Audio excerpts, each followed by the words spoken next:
Ndabashubuje cyane abantu dukomeje gukomezanya n'urugendo rwa financial literacy. So again, niba ari ubwa mbere uje kuri ubonye ino video, waba uyihawe n'inshuti cyangwa se uyibonye wigendera kuri YouTube, ntugende utarangije kuyireba, kuko amasomo dutangira hano, ibintu twigira hano ni ibintu by'ingenzi cyane. So uyu munsi rero ngiye kukwereka power, ikinyuranyo hagati ya IRAs, donc y'ubwizigame watanze taxe mbere n'ubwizigame uzatanga taxe nyuma, resulta zazo icyo zivuze, noneho ubashe kumenya ngo ese am I doing the right thing? Okay, so icyo gihe urabasha gukora umwanzuro, wongere usubira inyuma uvuga uti ese ko ndi gukorera company nkaba nkontribuwa muri retirement account, resulta ngomba gutegereza zingana iki, risk na taxes zingana iki? Ubwo rero ntucikwe, okay, ntucikwe, kugira ngo ibyo bintu nimara kubisharinga hatabaho hagira ikintu na kimwe, donc byibura usubira inyuma uvuga uti ndagiye kuevaluate options, ngiye kureba niba mu by'ukuri hari ibindi bintu nagombye kuba nkora ku ruhande, cyangwa se ngomba kunganira my retirement account. So kugira ngo rero sharing, abantu benshi bakunda kuba bari visual mu kureba, akavuga ati jyewe ndumva yes, ariko iyo uri kureba n'imibare ikarikiye akenshi birafasha. So aka video ntaho karaba ari karekare, ni akavideo kagufiye cyane, nashaka gupasa zino information, ubundi izi nzisharinga muri classe, ariko ahangaha ndazizana kubera yuko amashobora ko hari abantu zishobora kugirira akamaro, noneho twese tubashe kwigiraho. So ubwo rero nagira ngo ntuze gucikwa na rino somo, ni slide imwe ndi bunyuremo, ibindi ntabwo mbinyuramo. Okay, so reka tuvuge ko ukorera company runaka ivuga ngo imwe muri benefits batanga ni kwizigama izabukuru. Hari uburyo, hari IRAs nyinshi, 401K, ngira n'abakiriya batazi 401K bakambwira ngo bimwe ngo birimo ngo niba ari 01K, okay, ni 401K, hari 403B, hari 457. So ibyo ni igice kimwe cy'inoza cya ibyo zose ni contribution umukozi akorera company runaka, nayo ikamacinga. Okay, noneho Roth IRA nayo ni contribution ukora ku giti cyawe, ariko nubwo bamacinga, ariko yo ni tax nyuma, ibi taxed mbere yuko amafaranga ajya muri no type of IRA. IRA bivuga individual retirement account. Okay, so 401Ks zitangwa muri company corporations ziri prive, naho 403Bs, 457s izo ni za guverinoma, ariko bwombi ni uburyo cyangwa leta, bwombi ni uburyo bwashyiriweho abakozi kugira ngo babashe kubitsa bazigamira izabukuru. Nagira ngo nkwibutse yuko iki gice cy'ibumoso muri kureba 401K, 403B, 457 kigira limits. IRS kuba muri Amerika no Canada barabyumva, igira limit udashobora kurenza buri mwaka. Roth IRA kuri individual account, ntabwo mvuga Roth 401K, ndi kuvuga Roth individual retirement account. Ku rundi ruhande hariya rw'iburyo ho nta limit. Okay, kubera ko wafashe amafaranga ugakarikira depense nk'uko twabonye muri video zabanje, ukabona ukayazikura muri income, amafaranga asigaye ukadetermina ngo na mafaranga angahe nshobora kugira gute kubitsa nkayishyira mu zabukuru. Ku bantu mwabonye video yanjye y'ejo, nashyize hari ikimenyetso, donc image y'icyari cy'inyoni gitangira, n'inyoni yamaze gutera amagi n'utwana dutoya, ndetse bigaragaza ko iri kuzifeedinga. Aho biriya biganisha ni iki? Iyo utangiye hakiri kare muri zino funds zose, iyo utangiye hakiri kare uba uri kwitegurira ahazaza hawe h'ejo hazaza. Reka rero tujye mu mibare. Ngiye kubanza nguha urugero rukwereka ngo uyu munsi ufite account, okay, umukoresha wawe iyo ukoreye kuri paycheck ugomba no kumenya uburyo rega paycheck yawe ikoze. Pay stub iyo uyifashe ni amadolari angahe ajya muri 401K, muri retirement account. Akenshi abantu ntabwo bazisoma, abazi ko ngo nyine umukoresha mu contribura, ariko ntabwo yibuka yuko bakontribua bitewe n'amafaranga wowe ukontribua. Okay, ibyo ugomba kubireba. Remember, ni pre-tax money. Ntabwo niba umushahara wawe ari amadolari 9 mbere yuko bakora tax, aho rero bakora contribution mbere yuko batwara tax, none bagatanga tax ayo ngayo yamaze kuvaho yagiye muri iriya account yawe. So reka twashyuminge yuko buri kwezi utanga amadolari 325 ku kwezi, ukabikora imyaka 40. So ufashe amadolari 325 mu ukontribuye ku kwezi, ukabikora imyaka 40, ubwo utangiye ku myaka 20, right? Ugatangira ku myaka 20 none ukabikora imyaka 40, ni ukuvuga ngo warangiza iyo myaka 40, kandi ndabyumva, urabyumva nawe ku muntu ufite imyaka 20, ku myaka 40 ufite imyaka 60, account yawe yicaye 156 cash. Ariko niba uyinvestinze, kuko bari abantu bari kugukorera 401K, bari kuguinvestingira muri Fidelity, muri I don't know, you name it. Reka twabyurejinge yuko donc return on investment ari 10%. So 10% y'ibihumbi 156 ni miliyoni 2,100,000 mu myaka 40. Okay, ugomba no kubara nyine the power of compounding interest, dividends, short term gains, long term gains. Ibyo byose ni ibintu ugomba gukonsidera. So mu by'ukuri amafaranga we washyizemo ku giti cyawe, that's the power. Izi nizo mbaraga zo kuinvestinga muri market, apana muri banki. Ariya mafaranga uyashyize muri banki mu myaka 40 yabeje 156, ariko no investing hamwe natwe cyangwa se aho umukoresha wa investinga ni 2,200,000 by'amadolari.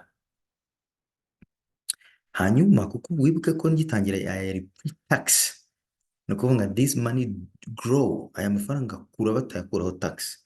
So igihe rero uzagera kuri retirement ku myaka 60, kuko watangiye ufite imyaka 20, izi 2,200,000 bazazi tax.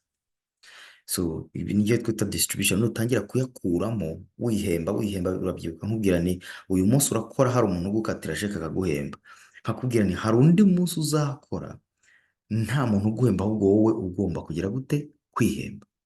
Aha rero ni hahandi zino 2,000,000 utangira kujya wikatira sheke, ukajya ugira gute, ukajya wihemba. Rero icyo gihe utangiye kwihemba nibwo bagira gute, batangira nabo gukata tax. Okay, so niba tangira gukata tax, bazikata as ordinary income kubera yuko uba waramaze igihe kinini utayakoraho. Okay, so nta penalties kubera yuko wujuje ibyangombwa bya IRS. So aho ngaho baraya tax. Reka rero noneho dufata amafaranga, the same thing, dushyire muri ROTH IRA.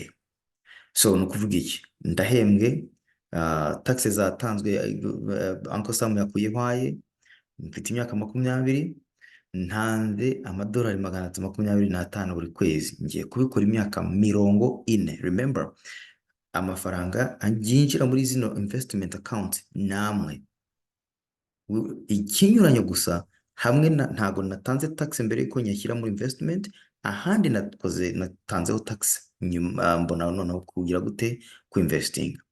Reka tuvuge ko average return ari 10%, noneho growing up to 2 billion, ku 2,200,000.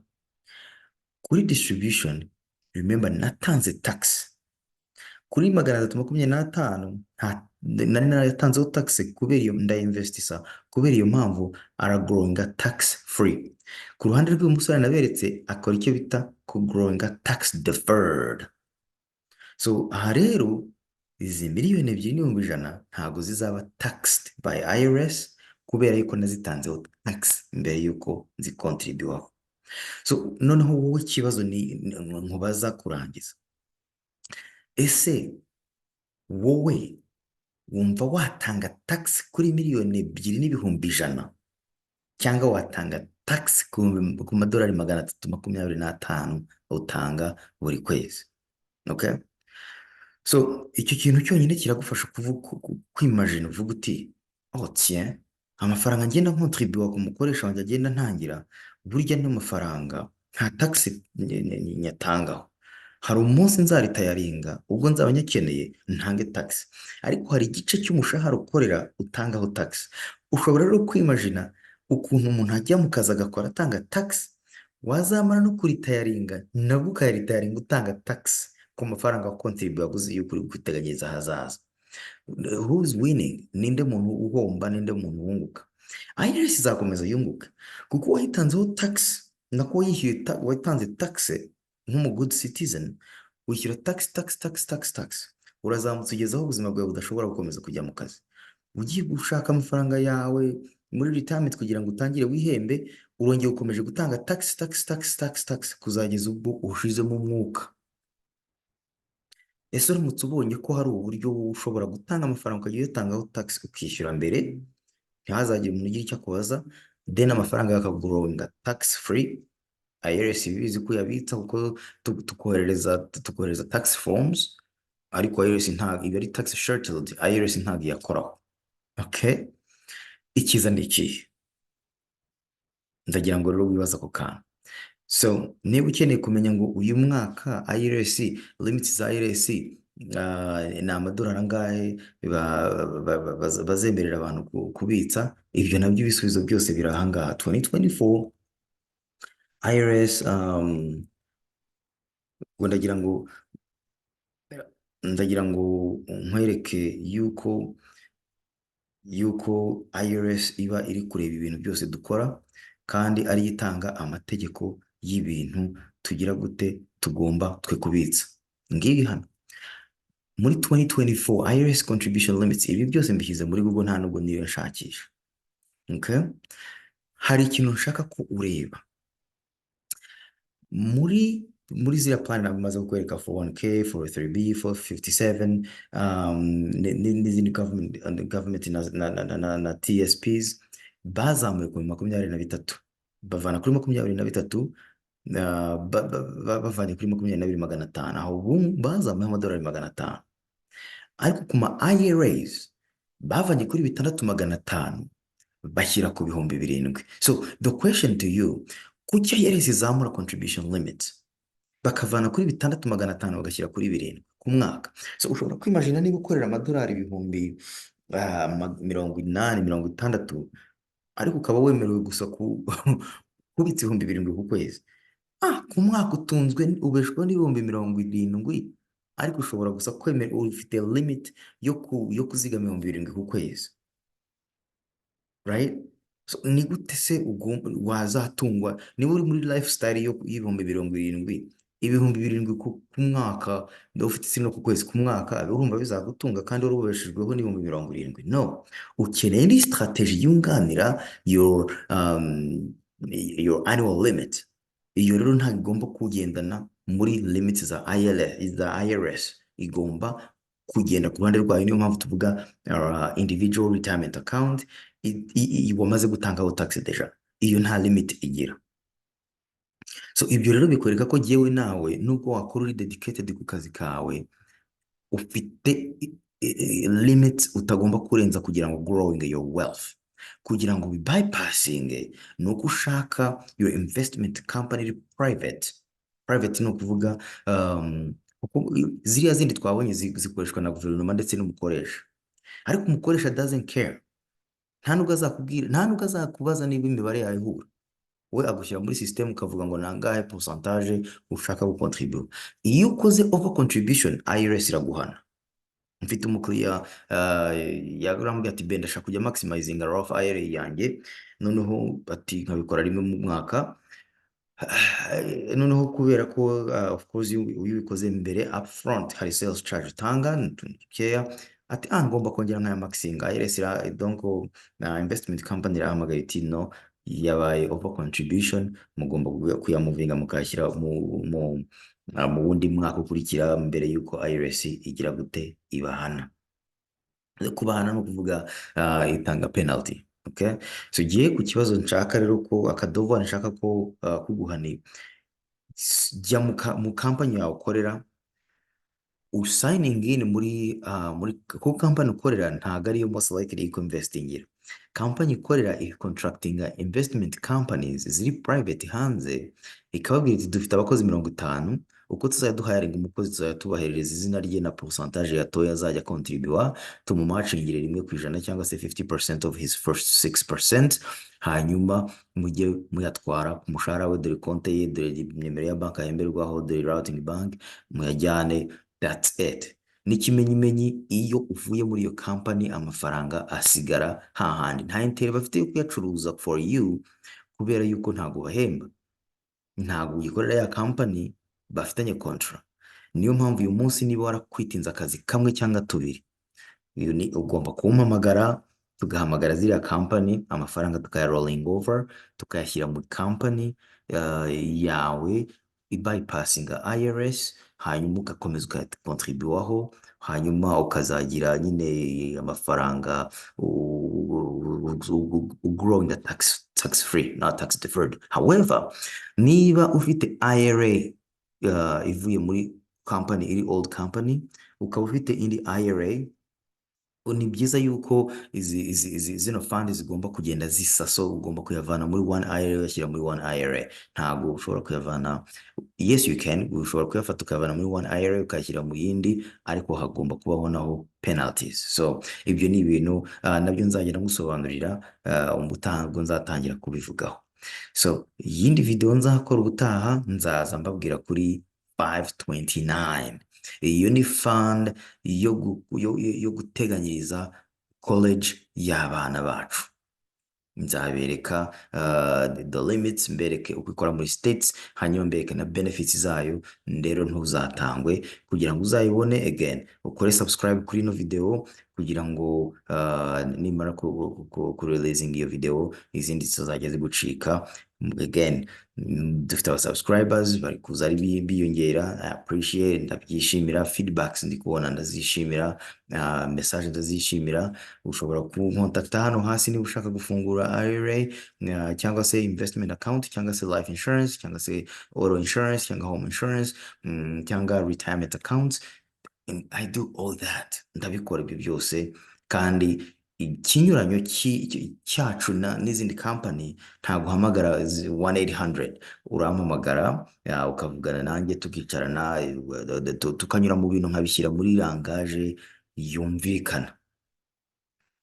So ubwo ndi kuvuga kuri wowe ufite ikibazo cyo kumva lingo, donc ururimi na regulations, ndi certifié hano rwose, ndabikora ku buryo mbikora mu buryo making sense. Niba mbikorera rero abanyamerika, sinzi impamvu nashobora kubikorera bene kanyarwanda, karundi, East African bagenzi bacu, kugira ngo twese tu succeeding, tugire success mu buzima. Okay, so urakoze cyane rero. Do not forget to subscribe and like and share and enjoy my videos. Okay, so Imana ibishimire rero. Ciao ciao.